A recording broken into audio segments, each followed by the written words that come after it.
Price Lord. மீட்பெரும் இரட்சகருமாகிய இயேசு கிறிஸ்துவின் இனிய நாமத்தில் உங்கள் அனைவருக்கும் என் அன்பார்ந்த வாழ்த்துக்கள். இன்றைய வேத வசனம் பிலிப்பியருக்கு எழுதிய நிருபம் 4ஆம் அதிகாரம் வசனம் 6. நீங்கள் ஒன்றுக்கும் கவலைப்படாமல் எல்லாவற்றையும் குறித்து உங்கள் விண்ணப்பங்களை ஸ்தோத்திரத்தோடே கூடிய ஜெபத்தினாலும் வேண்டுதலினாலும் தேவனுக்கு தெரியப்படுத்துங்கள். அல்லேலூயா. Never worry about anything, but in every situation, let God know what you need in prayers and requests while giving thanks.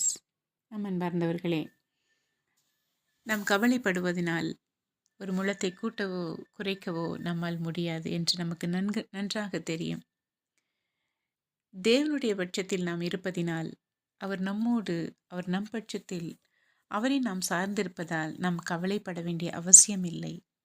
எல்லாவற்றையும் குறித்து உங்கள் விண்ணப்பங்களை ஸ்தோத்திரத்தோடே கூடிய ஜெபத்தினாலும் வேண்டுதலினாலும் தேவனுக்கு மாத்திரம் தெரியப்படுத்துங்கள். நம் உற்றார் உறவினர் மனிதர்களுக்கு தெரியப்படுத்துவதனால் என்ன ஆகப் போகிறது? ஆபத்து காலத்தில் என்னை நோக்கி கூப்பிடு என்று சொன்ன ஒரே தெய்வம் நம் இயேசு கிறிஸ்து மாத்திரமே.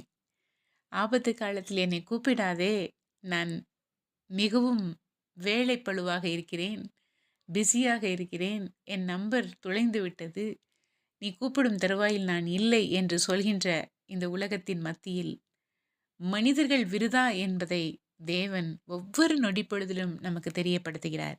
அதனால் தேவனை மாத்திரம் மட்டுமே பற்றி கொண்டு அவருக்கு மாத்திரமே நம்முடைய தேவைகளை, நம்முடைய விண்ணப்பங்களை அவருக்கு தெரியப்படுத்தினால் அவர் நமக்கு உரிய காலத்தில் ஜெபத்திற்கு பதில் தருகின்றவர். கண்டிப்பாக தருவார். God bless you.